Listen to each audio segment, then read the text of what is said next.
सबैलाई स्वागत छ मेरो युट्युब च्यानलमा। आजको यस भिडियोमा मैले लोकसेवा आयोगले लिएको औद्योगिक क्षेत्र व्यवस्थापनको प्राविधिक इलेक्ट्रिकल समूहको दोस्रो प्राविधिक पदको प्रतियोगात्मक लिखित परीक्षाको विक्रम सम्वत 2078 साल 11 महिना 3 गते लिएको प्रश्नको उत्तर लिएर उपस्थित भइसकेको छु। प्रश्न नम्बर 1 मा सोधिएको थियो Pelton wheel is option A मा high head turbine, option B मा medium head turbine, option C मा लो हेड टर्बाइन र अप्सन डी मा not a type of turbine.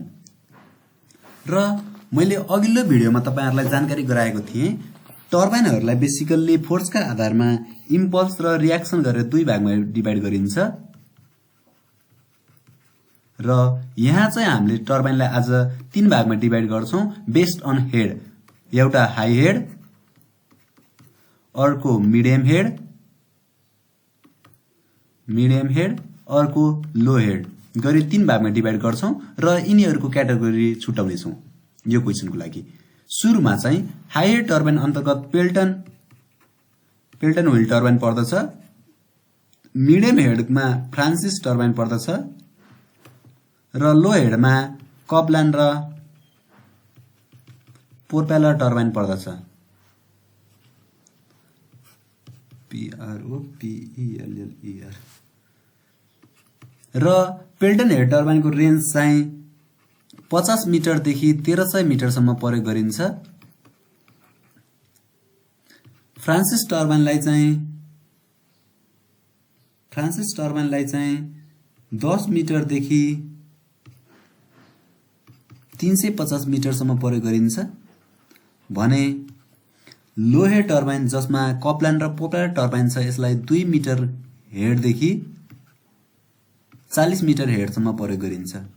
यसरी अबका अन्य क्वेशनहरुमा तपाईलाई सोध्न सक्छ यो मिडियम हेड टर्बाइनमा कुन पर्दछ भने चाहिँ फ्रान्सिस टर्बाइन पर्यो जसको रेन्ज भनेको 10 देखि 350 भयो र कपलान र प्रोपेलर चाहिँ लो हेड टर्बाइन हुन् जसलाई 2 मिटर देखि 40 मिटरसम्म प्रयोग गरिन्छ। त्यसैगरी अर्को क्याटेगोरी पनि मैले जानकारी दिए हाई हेड टर्बाइनमा चाहिँ डिस्चार्ज लो हुन्छ, low discharge, high head with low discharge, पानीको डिस्चार्ज लो हुने भयो हाई हेडमा। Medium head with medium discharge भनिन्छ र यसलाई low head with high discharge, discharge चाहिँ एकदमै हाई हुन्छ in case of low head turbine. किनकि तपाईहरुलाई थाहा होला पावर भनेको QH हो इन्टु 10⁻³ यसरी गर्दा यो Q को भ्यालु कम हुँदा हेड बढी हुन्छ।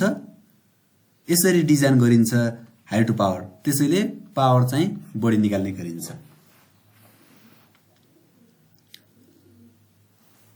ल अगाडि बढाउँ। यो वाटमा हो है, सरी यो वाटमा हो र यसको सही उत्तर के हुने भयो हाई हेड टर्बाइन। र यसमा के बुझ्नु पर्यो भने लास्ट कुरो तीन टाइपमा डिभाइड गरिन्छ हाई हेड, मिडियम हेड र लो हेड। हाई हेड पेल्टन हो, पेल्टन हेडलाई चाहिँ लो डिस्चार्ज टर्बाइन पनि भनिन्छ। मिडियम हेडमा फ्रान्सिस पर्दछ, फ्रान्सिसलाई मिडियम डिस्चार्ज टर्बाइन पनि भनिन्छ। लो हेडमा चाहिँ कपलान र प्रोपेलर टर्बाइन पर्दछ जसलाई लो हेड हाई डिस्चार्ज टर्बाइन पनि भन्ने गरिन्छ। प्रश्न नम्बर 2 मा सोधिएको थियो जलविद्युत आयोजनामा भल्भ हाउस तलका मध्ये कुन स्थानमा रहन्छ? जलविद्युत आयोजनामा भल्भ हाउस तलका मध्ये कुन स्थानमा रहन्छ? अप्सन ए मा डिसेटलिङ बेसिन, अप्सन बी मा अप्सन ए मा डिसेटलिङ बेसिन र सर्ज ट्याङ्कको बीचमा, अप्सन बी मा ड्याम र डिसेटलिङ बेसिनको बीचमा, अप्सन सी मा सर्ज ट्याङ्क र पावर हाउसको बीचमा र अप्सन डी मा पावर हाउस र टेल रेसको बीचमा। यो प्रश्न बुझाउनको लागि मैले सुरुमा एउटा हाइड्रो पावरको स्केमेटिक डायग्राम राख्न चाहे जसमा सुरुमा चाहिँ वाटरलाई चाहिँ ड्यामले अथवा वेयरले थुन्ने गरिन्छ, त्यसलाई इन्टेकबाट पास गरेर पठाइन्छ र बीचमा चाहिँ स्पिल ओइल हुन्छ बढी भएको पानीलाई डिस्चार्ज अथवा हटाउनलाई। त्यसपछि आउँछ स्यान्ड ट्र्याप अथवा यसलाई डिसेन्डिङ बेसिन अथवा स्यान्डिङ बेसिन पनि भन्ने गरिन्छ। त्यसपछि फोरवे अथवा सर्ज ट्याङ्क कुनैमा फोर्थ बेज अथवा surge tank depend upon the size of hydro power यो फोर्थ बेज र सर्ज ट्याङ्क हुन्छ। त्यसपछि पेनिस्टकबाट गएर पावर हाउसमा गएर टर्बाइनमा स्ट्राइक गरेपछि टर्बाइनलाई चाहिँ जेनेरेटरसँग कपल गरिएको हुन्छ र इलेक्ट्रिसिटी निस्किने गर्दछ। यसरी हेर्दा पावर हाउस यो भने पावर हाउसमा को अगाडि टर्बाइनमा पानीले स्ट्राइक गर्नु, यो यदि पेनिस्टकबाट आएको पानी हो भने यसले टर्बाइनलाई स्ट्राइक गर्छ भने बीचमा यसलाई कन्ट्रोल गर्नका लागि भल्भ राखिएको हुन्छ। यहाँ भल्भ राखिएको हुन्छ टु कन्ट्रोल द वाटर। यो वाटरलाई कन्ट्रोल गर्नका लागि भल्भ राखिएको हुन्छ। त्यो भल्भलाई नै भल्भ हाउस भनिएको हो यो क्वेसनमा। तर भल्भ हाउस पनि पावर हाउस भित्र नै हुन सक्छ है। र भल्भ हाउस जहिले पनि सर्ज ट्याङ्क र पावर हाउसको बीचमा हुने गर्दछ। त्यसैले यसको सही उत्तर अप्सन सी मा रहेको सर्ज ट्याङ्क र पावर हाउसको बीचमा हो। प्रश्न नम्बर 3 तलका मध्ये कुन हाइड्रो पावर प्लान्ट होइन? अप्सन ए मा पेनिस्टक, अप्सन बी मा स्पिलवे, अप्सन सी मा सर्ज ट्याङ्क र अप्सन डी मा इकोनोमाइजर। अघि पनि भनिसके पेनिस्टकबाट पानी स्ट्राइक टर्बाइनमा गर्दछ। पेनिस्टकबाट टर्बाइनमा स्ट्राइक गर्दछ र टर्बाइनलाई चाहिँ साफ्टबाट जेनेरेटरमा कपल गरिएको हुन्छ र इलेक्ट्रिसिटी आउँछ। यो हाइड्रो पावरको भाग हो। स्पिलवे भनेको चाहिँ बढी भएको पानी हटाउन स्पिल गर्ने बाटो हो, हटाउने बाटो हो।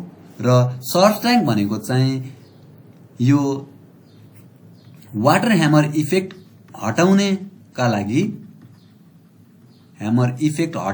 प्रयोग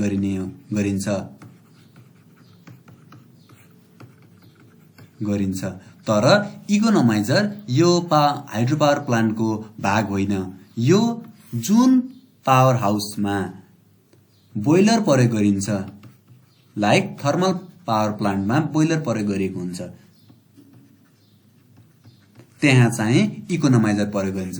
इकोनोमाइजरले के गर्छ भने बोइलरबाट एक्जस्ट भएको ग्यासलाई अथवा यो ओभरअलबाट एक्जस्ट भएको ग्यासलाई फेरि बोइलरमा ल्याएर रिहिट गर्ने काम गर्दछ र यसले सिस्टमको इफिसियन्सी बढाउने काम गर्दछ इकोनोमाइजर। यो चाहिँ थर्मल पावर प्लान्टको एउटा पार्ट हो। अहिले के याद गर्नु भने इकोनोमाइजर चाहिँ थर्मल पावर प्लान्टको हो जसमा जुन बोइलरमा प्रयोग गरिएको हुन्छ। र यसको सही उत्तर के हुने भयो? हाइड्रो पावरको भाग नभएको इकोनोमाइजर हो। प्रश्न नम्बर 4 डीसी जेनेरेटर प्रयोग र एसी जेनेरेटरको रेटिङमा केमा हुन्छ? डीसी जेनेरेटरको र एसी जेनेरेटरको रेटिङमा केमा दिएको हुन्छ? यो प्रयोग होइन। अप्सन ए मा किलोवाट र केभीए, अप्सन बी मा केभीए र किलोवाट, अप्सन सी मा दुवै केभीए मा र अप्सन डी मा जेनी हुन सक्छ। र मैले डीसी जेनेरेटर एउटा राखेँ, एउटा एसी जेनेरेटर राखेँ। डीसी जेनेरेटरको आउटपुट जहिले पनि किलोवाटमा हुन्छ किनकि डीसी मा केभीएआर हुँदैन। भार पावर भनेको रिएक्टिभ पावर हुँदैन।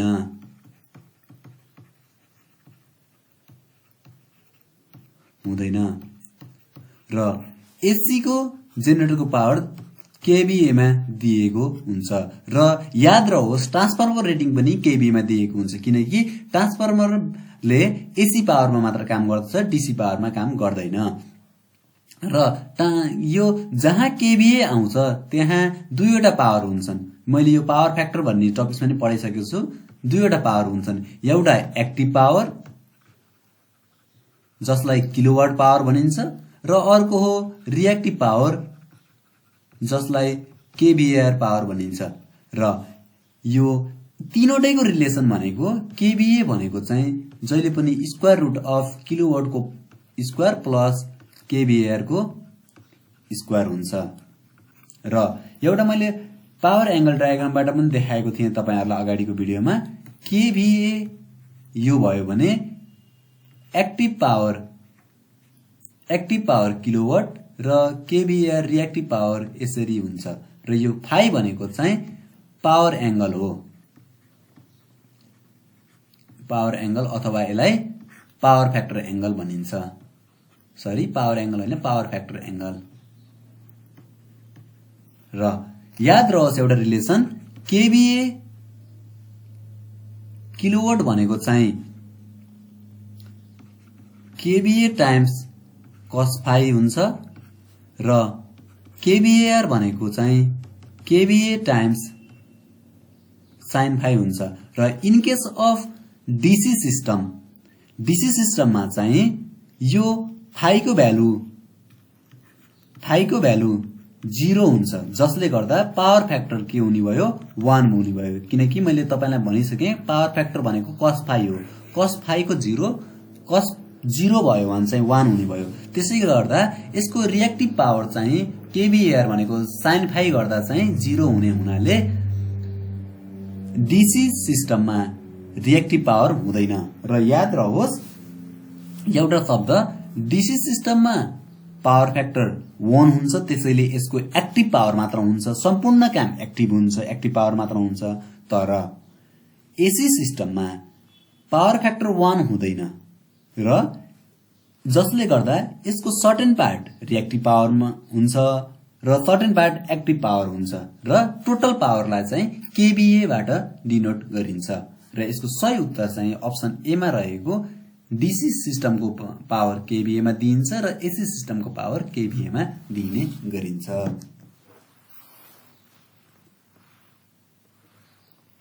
प्रश्न नम्बर 5, डीसी मोटरको प्रयोग डटडटमा व्यापक गरिन्छ। अप्सन ए मा पम्प सेट, अप्सन ए मा एयर कम्प्रेसर, अप्सन सी मा इलेक्ट्रिक ट्र्याक्सन र अप्सन डी मा मोटर सब। र याद रहोस् डीसी सिस्टमकोमा पनि डीसी मोटर्समा नि डीसी सिरिज मोटरको ट्र्याक्टिभ फोर्स अथवा स्टार्टिङ टर्क चाहिँ एकदम बढी हुन्छ। यस्तो कर्व बन्छ, यसको टर्क भर्सेस स्पिडको कर्व। एउटा यो स्पिड कम हुँदा यसको टर्क सबभन्दा बढी हुने हुनाले यसलाई ट्र्याक्सनको लागि प्रयोग गरिन्छ। ट्र्याक्सन भनेको चाहिँ जुन सिस्टम जहाँ ट्र्याक्टिभ फोर्स प्रयोग गरिन्छ, जस्तै इलेक्ट्रिक ट्रेन, इलेक्ट्रिक भेहिकल्स, यिनीहरू चाहिँ इलेक्ट्रिक ट्र्याक्सन सिस्टम हुन् र यसलाई स्टार्टिङ टर्क धेरै अत्याधिक ज्यादा चाहिने हुनाले चाहिँ डीसी मोटर्सको प्रयोग गरिन्छ र डीसी मोटर्समा ट्र्याक्टिभ अथवा स्टार्टिङ टर्क चाहिँ बढी हुन्छ as compare to the AC motors. त्यसैले यसको सही उत्तर के भयो? Option C. क्वेशन नम्बर 6, ट्रान्सफर्मरको दुवै साइडको पावर के हुन्छ? ट्रान्सफर्मरको दुवै साइडको पावर के हुन्छ? अप्सन ए मा लगभग बराबर, अप्सन बी मा ठीक बराबर, अप्सन सी मा ए एन्ड बी र अप्सन डी मा माथिका कुनै पनि होइनन्। मैले तपाईलाई यो बुझाउनको लागि एउटा ट्रान्सफर्मरको वाइन्डिङ गराएँ, सिंगल फेज ट्रान्सफर्मरको, जहाँ यो प्राइमरी साइड हो र यो सेकेन्डरी साइड हो। र प्राइमरी साइडमा इनपुट पिइन दिइन्छ र सेकेन्डरी साइडबाट आउटपुट पी आउट लिइन्छ। तर आइडल केसमा के हुन्छ भने पी इन भनेको power input in primary side is equal to power output side हुन्छ, किनकि यसमा कुनै पनि लसेस हुँदैन, no losses in case of ideal transformer. But सबै ट्रान्सफर्मर आइडल हुँदैनन्, भनेको सबै भने जस्तो ट्रान्सफर्मर त हुँदैनन्। त्यहाँ सर्टेन वाइन्डिङमा रेजिस्टेन्स हुन्छ, रेजिस्टेन्सले गर्दा कपर लसेस हुन्छ र आइरनमा हुने आइरन लसेस पनि हुन्छ, अन्य लसेसहरू हुन्छ। र यसरी गर्दा मैले ट्रान्सफर्मरका लसेसलाई दुई भागमा डिभाइड गरेँ। एउटा कपर लसेस अथवा अर्कोलाई कन्स्ट्यान्ट लसेस पनि भने। कन्स्ट्यान्ट लसेस चाहिँ iron and hysteresis loss. Copper losses भनेको चाहिँ लोड चेन्ज भए अनुसार चाहिँ कपर लसेस चेन्ज हुन्छ। मानौ करेन्ट बढ्दै गयो भने चाहिँ करेन्टमा लस हुने I² R बढ्दै जान्छ र कपर लसेस बढ्दै जान्छ। यसरी कपर लसेसहरू भ्यारी हुने गर्दछ। र कन्स्ट्यान्ट लसेस भनेको आइरन लस, हिस्टेरिसिस लस अथवा iron or eddy current loss, iron or hysteresis loss, यिनीहरू चाहिँ कन्स्ट्यान्ट लसेस हुन्। यिनीहरू लोडमा डिपेन्ड गर्दैन। Iron or hysteresis loss and eddy current loss है। Iron or eddy current loss, hysteresis loss or eddy current loss. र यसरी गर्दा पी इन चाहिँ in case of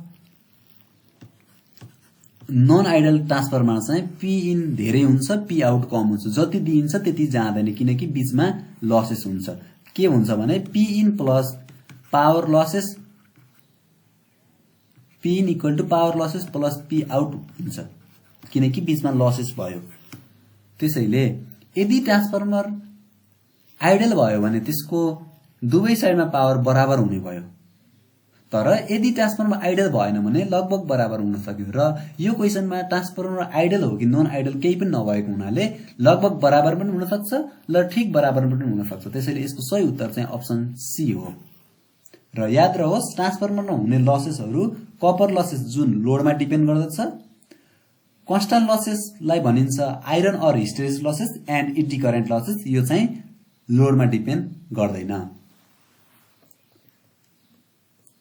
question number 7, दुईवटा विद्युत ट्रान्सफर्मरलाई समानान्तर जडान गर्नुमा निम्नलिखित कारणहरू मुख्य हुन्। अप्सन ए, ठूलो क्षमताको ट्रान्सफर्मर हुन नसक्ने भएकाले। अप्सन बी, ठूलो ट्रान्सफर्मरले भन्दा बढी लिने भएकाले। अप्सन सी, एक ट्रान्सफर्मर बिग्रिएमा अर्कोबाट तत्काल लोडमा चलाउन सकिने भएकाले। र अप्सन डी, माथिका सबै। र ठूलो ट्रान्सफर्मर, दुईवटा ट्रान्सफर्मर धेरै रेटिङ निकाल्नका लागि हामीले दुईवटा ट्रान्सफर्मरहरूलाई प्यारलल कनेक्सन गरिएको हुन्छ। एउटा ट्रान्सफर्मर यो हो भने अर्को यसरी प्यारलल कनेक्सन गरिन्छ दुईवटा ट्रान्सफर्मरलाई। प्यारलल कनेक्सन अफ ट्रान्सफर्मरले के गर्छ भने मेन रिजन भनेको ट्रान्सफर्मरको साइज एकदम हेभी हुन्छ, जसलाई उचाल्न क्रेन अथवा ठूलो सिस्टम फर ट्र्याक्सन गर्नका लागि पनि ठूलो ट्रान्सपोर्टेसन सिस्टम चाहिन्छ। मेन रिजन नेपालको केसमा चाहिँ ट्रान्सफर्मरहरू ठूलो साइजको युज नगरिनु कारण भनेको यसलाई ट्रान्सपोर्टेसन सिस्टम मेन इम्पोर्टेन्ट हुन्छ। ठूलो ट्रान्सफर्मरको transportation cost as well as transportation गर्नका लागि चाहिने भेहिकल र ट्रान्सपोर्टेसन गर्नका लागि आवश्यक पर्ने रोड अथवा ब्रिजहरू आवश्यक पर्ने हुनाले नेपालमा ठूलो ट्रान्सफर्मर साइज गरिन्न र दुईवटा ट्रान्सफर्मरलाई अथवा तीनवटा ट्रान्सफर्मरलाई समानान्तर जडान गरेर प्रयोग गरिन्छ। त्यसै गरी तपाईहरुलाई याद छ कि छैन, 3 फेज ट्रान्सफर्मर गराउन पनि तीनवटा सिंगल फेजका ट्रान्सफर्मरलाई प्रयोग गरेर 3 फेज ट्रान्सफर्मर प्रयोग गरिएको हुन्छ। यो सब प्रब्लमहरु चाहिँ यसको ट्रान्सपोर्टेसन प्रब्लमले गर्दा हो। तर एउटै ठूलो साइजको ट्रान्सफर्मर काम गर्न नसक्ने भन्ने हुँदैन। ठूलो साइजको ट्रान्सफर्मर पनि मार्केटमा पाउँछ र विदेशबाट पनि ल्याउन सकिन्छ, तर नपाउने भन्ने चाहिँ हुँदैन। यदि लान सजिलो छ, ट्रान्सपोर्टेसन इजी छ भने ठूलो साइजको एउटै ट्रान्सफर्मर पनि गर्न सकिन्छ। तर अर्को प्रब्लम के हुन्छ भने ठूलो साइजको एउटै ट्रान्सफर्मर प्रयोग गर्दा यदि सिस्टम ट्रिप भयो अथवा एउटा ट्रान्सफर्मर बिग्रियो भने, सिस्टमको ट्रान्सफर्मर बिग्रियो भने ओभरअल सिस्टम नै चल्दैन र सिस्टममा इलेक्ट्रिसिटी इन्जेक्ट गर्दैन यदि यो जेनेरेटिङ सिस्टमबाट पावर हाउसमा राखिएको ट्रान्सफर्मर हो भने। त्यसैले दुईवटा ट्रान्सफर्मर राख्दा एउटा ट्रान्सफर्मर बिग्रिएमा अर्को ट्रान्सफर्मरले काम गर्ने भयो र आधा लोड सिस्टममा पठाउन सक्ने भएकाले, एउटा ट्रान्सफर्मर बिग्रिएमा अर्को ट्रान्सफर्मरबाट तत्काल आधा लोड चलाउन सकिने भएकाले दुईवटा ट्रान्सफर्मर समानान्तर जडान गरिन्छ। तर अप्सन बी मा हेर्नुस्, ठूलो ट्रान्सफर्मरले भन्दा बढी लोड लिने चाहिँ दुईवटा ट्रान्सफर्मर समानान्तर जडान गरेर हुँदैन। तर दुईवटा ट्रान्सफर्मर राख्दाको मेन फाइदा भनेको चाहिँ एउटा बिग्रेमा अर्को चलाइन्छ र सिस्टममा लोड दिने गरिन्छ। त्यसैगरी अर्को कुरा पनि तपाईहरुलाई यही जोडौं, पावर हाउसमा यदि हाम्रो पावर प्लान्टको क्यापासिटी चाहिँ 120 मेगावाट छ भने 120 मेगावाटको एउटा जेनेरेटर प्रयोग गरिन्न, यसमा 2 अथवा 3 अथवा 4 वटा समानान्तर सेम अमाउन्ट अफ क्यापासिटी भएका जेनेरेटरहरू प्रयोग गरिन्छ। किनकि एउटा बिग्रिएमा अथवा एउटा ओभरहोल्डिङ गर्ने क्रममा अरु चलाउन सकियो र अथवा during the non rainy season, जसलाई पानी नपर्ने सिजन भनिन्छ, मङ्सिरदेखि चैतसम्म हो का यो, त्यो सिजनमा एउटा मात्र जेनेरेटर चलाउन सकियो र एउटा मात्र जेनेरेटरबाट फुल लोडमा उत्पादन गर्न सकिने हुनाले जेनेरेटरलाई पनि 3-4 वटा समान साइज भएका प्रयोग गरिन्छ। मानव 120 को मेगावाटको पावर प्लान्ट छ भने 4 वटा 30 मेगावाट भएका एमबिए भएका जेनेरेटरहरू प्रयोगमा ल्याइएको हुन्छ। हस् साथीहरू, यो भिडियो केही लामो भयो। मैले यसका बाँकी भाग अर्को भिडियोमा ल्याउनेछु। त्यहाँसम्मलाई बिदा हुन्छु। हस्त, धन्यवाद, नमस्कार।